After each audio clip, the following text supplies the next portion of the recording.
Now, as you may be aware, I released a video about version 11 not being ready for release mere hours before it released. The comedic timing is not lost on me, but I'm happy to report that the majority of the concerns I brought up in that video should not really have been concerns at all, and it feels like Tesla really did take their time to release something special here. Version 11 feels polished and has truly reignited my excitement about the full self-driving beta. In this full drive through San Jose, California, you're going to see a wide range of scenarios that put the car through its paces and show some brand new behavior, including some items on the National Highway Traffic Safety Administration's recall regarding what the car should do when it gets into the wrong lane in an intersection. And this actually happens more than once in this drive. I'm going to include chapters in this video so it'll be a little bit easier to navigate in case you want to see something in particular. And although you'll see some instances where it is far from perfect, I think you'll agree that the improvement is undeniable. And with this being the first version that has a single stack to rule them all, it makes me really excited about what the future holds. But I can already tell you what the very near future holds, and that is a segue to this video's sponsor. You're not a person who uses the bathroom with the door open, are you? What the heck are you doing? Shut the door! So why would the internet be any different? You can close the door on prying eyes with private internet access, a virtual private network that routes your online traffic through secure tunnels and helps protect you from the prying eyes of hackers, internet service providers, and others who want to view your personal data. PIA has been my VPN of choice for years now because of their commitment to privacy and strict no-logging data policies, which have been proven multiple times in court. They have over 30 million downloads and are completely open source, meaning you can view the actual source code for yourself and even use custom scripts to do things like port forwarding and DNS customization, which really opens up the possibilities and use cases. They have a world-class server infrastructure which enables you to spoof your geolocation to one of 84 countries and all 50 US states, which unlocks region-locked content on all major streaming services and can even help with getting you a better deal on things like clothes, flights, and games. By using my special link in the description, you can get 83% off and 4 months free, which comes out to just over $2 a month. A great deal for the features you're getting here. And best of all, you can now use a single subscription to protect an unlimited amount of devices simultaneously. They have support staff available 24/7 and a 30-day money-back guarantee, so you can give it a try with confidence. Thanks again to PIA for sponsoring my videos. Alright, time to see how the newest version of the simulation inside the simulation is getting along. Little clunk on the brakes to start out there, and you can kind of tell by the way the beta is driving that it's still not super comfortable in these parking lots. Going nice and slow over the speed bump, which was appreciated, and you can also see the path planner seems to be searching for a route much further ahead than it has before. Doing a few kind of robotic things here, like turning on the turn signal and kind of coming to complete stops when it really doesn't have to. And while it may not be specifically designed for parking lots yet, it surprises me what it's able to handle. And if you need more proof, look no further than my video at Costco. And again, just check out how far ahead that planner is searching for a route. Super cool stuff. The visuals no longer are bright colors. Seems like the FSD beta is growing up a bit. And although the visualizations are a lot less colorful, they actually show a bit more information than before. For example, it now shows other vehicles' relevancy with how bright or dark they are. The brighter ones are moving traffic, and the darker ones are parked. You also get some nice messages on the top of the screen about what the car is doing, and it highlights super relevant objects in blue, like vehicles we're yielding to, or in this case, the particular stoplights it's looking at ahead to tell when it's safe to go. Pretty cool stuff, and also gives you a little bit more information about what the beta is thinking at any given time.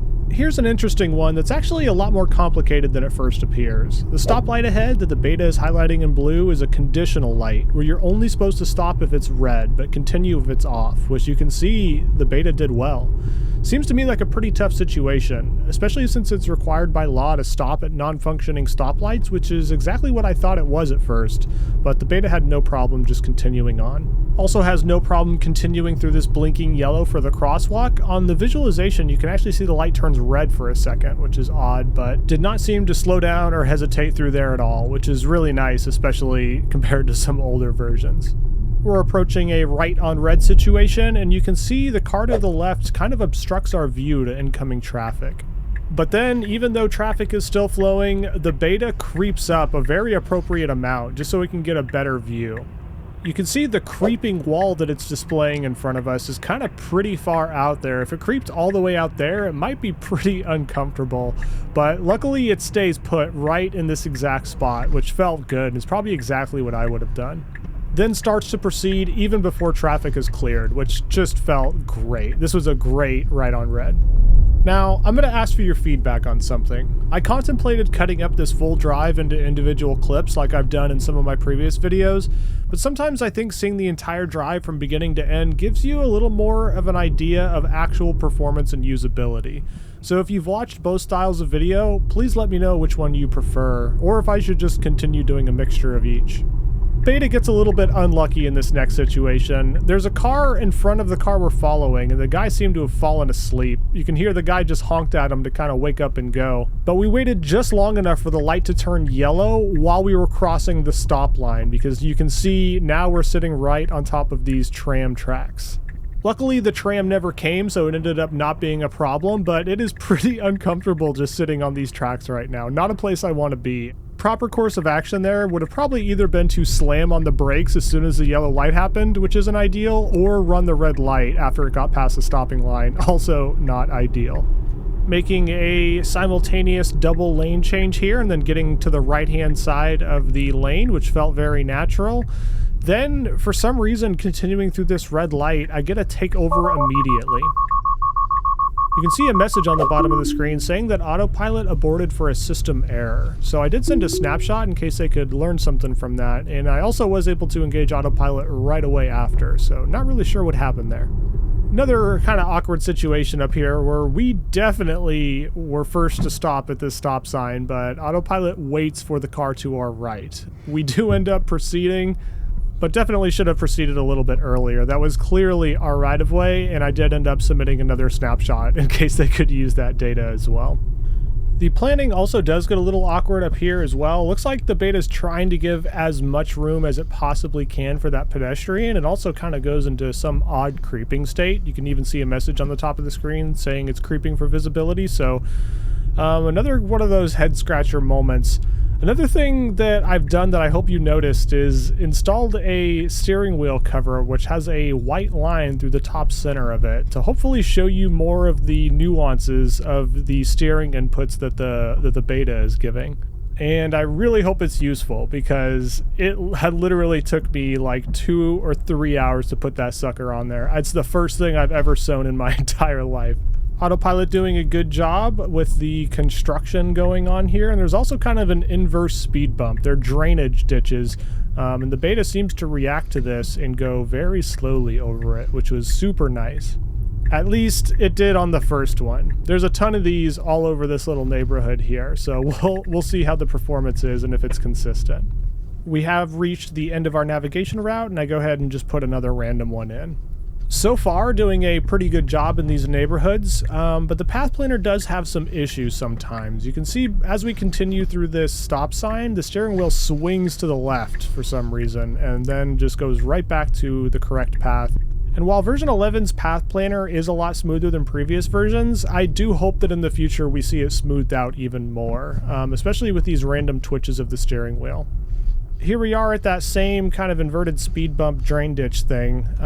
The beta actually did a nice job through pretty much all of them through the entire neighborhood, except for right when we're leaving here at this very last one. While a little uncomfortable, probably not the end of the world. Hopefully we see a little bit more consistency with this in future versions. We have a right turn to make ahead, and the beta seems to be getting a little bit tripped up by this cyclist here. It doesn't seem to want to go around them, but what you don't see is a car approaching from the rear. Then, after the car passes, it goes ahead and makes its move. I guess you could argue that it could have done it sooner, but the beta just treated that one extra safely, and I don't think there's any problem with that. The new navigation route we have in does have us briefly going onto the highway for a while, so I do just let it happen because the beta doesn't disengage on the highway anymore, but I think I'd like to do a full highway review probably in a different video. There's just so many small differences in behavior compared to navigate on autopilot that I think I need a little bit more time to get used to it and to figure out what's actually changed. We will see a little bit right now though. As this light turns green, the ground markings on the ground have kind of disappeared, but we give the van to our left plenty of room, which was really, really nice. Really nice job planning a path through that intersection without a guidance lane to go off of. And before we are entering the freeway, we do have metering lights ahead because it's just about to be traffic time.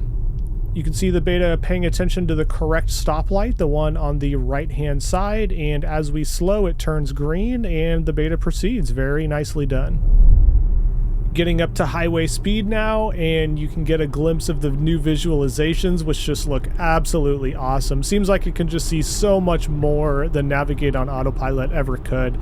Also, the lane changes just feel so much smoother, and also does them a lot more human-like. You can see as we make a lane change to get into the faster lane here, it starts accelerating while it's doing the lane change, and while that car is still in front of us. Navigate on Autopilot almost felt like it was doing one thing at a time, where it would initiate a lane change, then change lanes, then speed up, but this one feels like it's all one thing, which is just really, really nice. Hard to put into words. Like I mentioned, I will be doing a separate video for specifically the highway stack part of version 11, but if you were like me and you were nervous that the highway performance was going to be ruined now that the FSD beta is running on the highway, don't be. You can tell they really took their time with this one. I really thought I was going to see some glaring issues once version 11 was released, at least on the highway. I thought that the city streets performance would be improved a little bit, but I was really worried about the highway. But I shouldn't have been. It really is a pretty dramatic improvement. You can see the beta hugging the inside of this turn quite a bit. This was part of the release notes, and you can really feel it in especially like these long sweeping corners. As we approach this next metering light here, you can see the bottom of it is actually broken off, and it appears that the beta thinks that it's green the entire time. So it ended up turning green just as we were continuing through, but I wonder if that's because it could actually see the green lens rather than it being actually the green light lighting up. I don't know. I genuinely wonder what would have happened if that metering light would have stayed red for a little bit longer. But yeah, that was an edge case of edge cases there. I've definitely never seen a broken stoplight in a way where just the green light was broken and it was also reflecting off the sun. You never really realize how many tiny nuances there are in driving until you use the beta. Like, I can understand what it's thinking through some of these things, but man, driving is hard. Speaking of which, we have an unprotected left to make, and you can see there's a UPS mail truck in front of us that is into the mix here. You can kind of see on the visualizations, it's highlighting in and out of relevancy. You can see the brightness going up and down and it turning blue and not, trying to figure out if it should yield for it, but ultimately figures out that it is indeed parked and goes ahead and makes the maneuver. Traffic's also building a little bit to the left at that stoplight, which makes things even a little bit more interesting, but does clear as soon as we make the turn. I try to talk about situations like that a little bit more in depth because it's definitely something previous versions would have had trouble with, or even the pedestrians being in the crosswalk as we're making this turn. You can see the steering wheel remains smooth, the acceleration and braking inputs were smooth, everything seems to just have an additional layer of polish on top of it compared to previous versions. And that's pretty much in all regards. In regards of lane changes, specifically figuring out which lane it should be in for upcoming maneuvers, or things like this where it's getting into the turn lane. You can see the motion of the steering wheel is so reduced. Seems to me that the beta is getting to the point in the development process where they're really starting to focus on the overall smoothness and feel of it.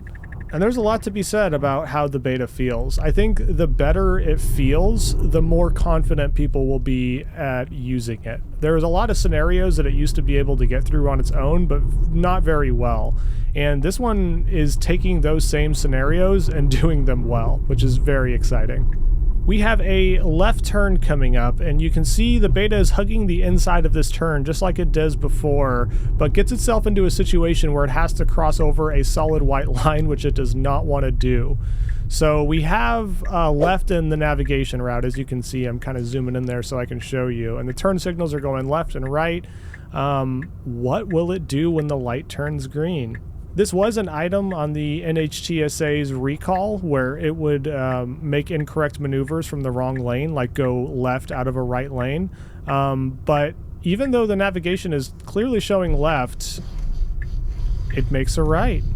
Although the planner was a little bit jittery there and it wasn't the smoothest thing in the world, it's actually really impressive. It goes ahead and reroutes here, but it's impressive that it knows to still focus on the correct lights. Like, it wasn't looking at the left turn light, even though it had a left turn in the navigation route, which is actually pretty complex behavior. So it does seem, at least from that instance, that the car is obeying the lane lines on the ground and abandoning the navigation route when necessary. So looking pretty good for that particular recall item. The car goes ahead and reroutes with a new navigation path. Kind of a weird stop sign there too, and you can see a message on the screen saying it's changing lanes away from a path blockage. I'm not sure it realized that the lane was just ending like that, but got through it smoothly regardless. Coming up here is another really good example of the next level path planning, I would say. So down narrow streets like this, if you've been watching my videos for a while, the beta used to struggle pretty bit when it was face to face with oncoming cars like this, but just look how smoothly it's able to get through here. Basically never slowing down and just knowing that there's going to be enough room when it gets there. Of course, these aren't as narrow of streets as my Berkeley tests, which we're definitely going to have to do again, but I can immediately see a difference. You can see the stroller in front of us briefly turn into a bicycle for a few frames here, which I always find funny, and I'm going to keep these next parts pretty slow because I want you to watch the actual navigation path it's taking through here. Watch how it goes to the outside and then inside of these corners. This is how a smooth human driver drives, and little things like this, or seemingly little, make the beta feel a lot more competent. And I know it's kind of tough to have a sense of how this all feels when you're not sitting inside the car, which is why I spend so much time talking about this stuff. I do actually think that I have a pretty good idea for future videos on how I can convey how the car is actually feeling to the human body without actually being there. So if you're interested to see this science experiment, be sure to get subscribed. Coming up, we have what I would consider an extremely challenging unprotected left. So as we approach this stop sign, you can see there's parked cars to our left and right, and the ones to the left particularly basically completely block our view of incoming traffic to the left. So even as a human driver, this is one of the toughest maneuvers you do on the road. The beta creeps up just about as much as it possibly can without starting to interrupt the traffic flow. Stays extremely patient as it waits for the SUV in front of us to make the turn, and then proceeds when it's absolutely safe from both sides and it has a good visibility. This probably couldn't have been handled any better. I think moves like that show that the car's behavior is more important than what hardware it has. I frequently see discussions online where people are saying this version of hardware won't be able to be safer than a human because of where the cameras are located, but I disagree. I think that it's the behavior that's going to set it apart from human drivers, and version 11 feels like it's really starting to get the hang of traffic flow, which in turn makes it more confident to do the actual maneuvers that it needs to do. Another great example of that here with the red light, very human feeling, and if you take a look back, you'll actually see the car never technically came to a full and complete stop, but please don't tell the NHTSA. Coming up, we have a right turn to make over some painted green lines. I remember the days when the beta would never go near these green lines and it would just bail on maneuvers like this, but glad to see it's handling these a little bit better. For some reason, even though this is our own lane, we really didn't have to stop here. The beta stays stopped here for quite a while. It didn't seem like it was particularly yielding to anybody that I could see. I didn't see any vehicles highlighted in blue. Maybe it was the vehicles making a U-turn there, but definitely should not have stopped there. But there was no traffic behind, so it wasn't a huge issue. Also needs to get into this left-hand lane to follow our route really quick because it ends so quickly, but does so pretty nicely. Version 11 also seems to be doing better with negotiating with other drivers, kind of like not overreacting to particular circumstances, like this merging car here. It's not interesting enough to slow down the clip for, but definitely an improvement. This is where slowing down though. Check out this curvy exit ramp and how well this version of the beta handles it. Going to the inside of the corners, slowing down very gradually, accelerating back up before the turn is complete. Just amazingly well done. I must say, so far during this drive, I think the beta's been pretty dang impressive. This is San Jose, which aren't exactly the easiest streets to drive, and this has been, well, besides the take over immediately system error, it's been a completely disengagement and intervention-free drive, which is just amazing to me. And another example of the path planner not exactly staying centered in its lane, but moving over to give to the cars to the right a little bit more room. You can see we even go over the double yellow right there, exactly how I would be taking that turn. I can't wait for this version to go to the wider release. I think you guys are all in for quite a surprise regarding the overall smoothness and refinement of this version. That doesn't mean it's not without its problems, though. You can see up here, it thinks it has to control for the metering light to the left, which is red, so slows down in the middle of the road all the way down to 11 miles an hour. I go ahead and hit the snapshot button in situations like this because although a disengagement wasn't necessary, I think that is data that Tesla would probably find pretty useful. Bit of a weird situation ahead where as we were making this turn, I initially thought this van thought that he couldn't make it, which he definitely could have, but it turned out he was just wanting to make a complete U-turn in the middle of this intersection.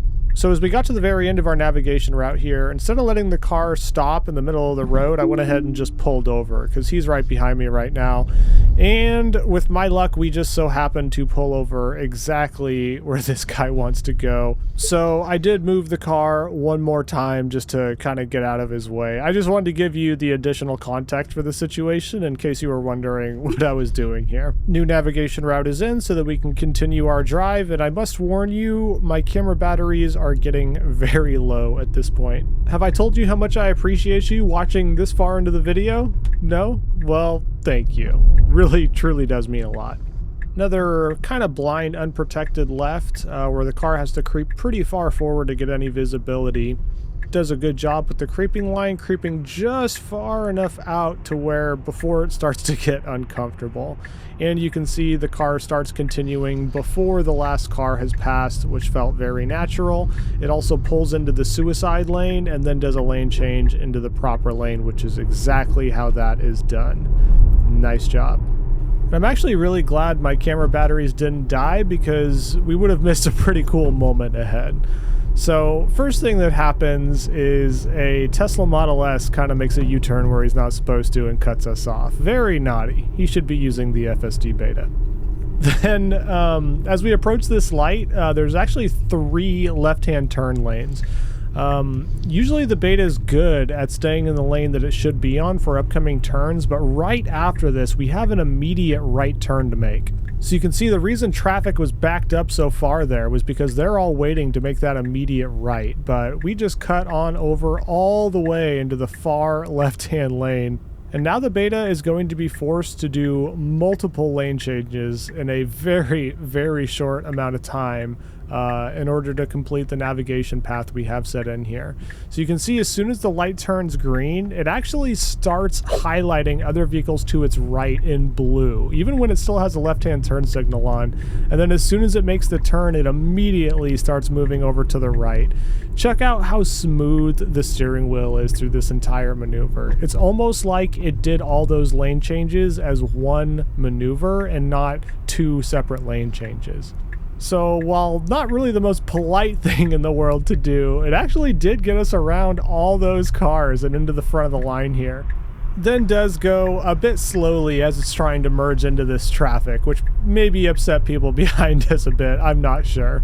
But anyways, right up here is where the interior camera died, so I think this is a pretty good time to call it on the video. Overall, I am super impressed with version 11 and can't wait to put it through some more challenges, which I will be doing very shortly, hint hint. It is by far the most human-feeling version yet, to the point where I'm actually starting to feel more comfortable using the beta while other people are inside the car. What you just saw was over an hour and a half of driving through a pretty difficult environment. San Jose is not easy, and besides the system error, this was a completely zero intervention drive. The future of Tesla autonomy looks bright in my eyes, and I can't wait to see what the next few versions look like. Thank you so much for watching, and until next time, everyone. Bye.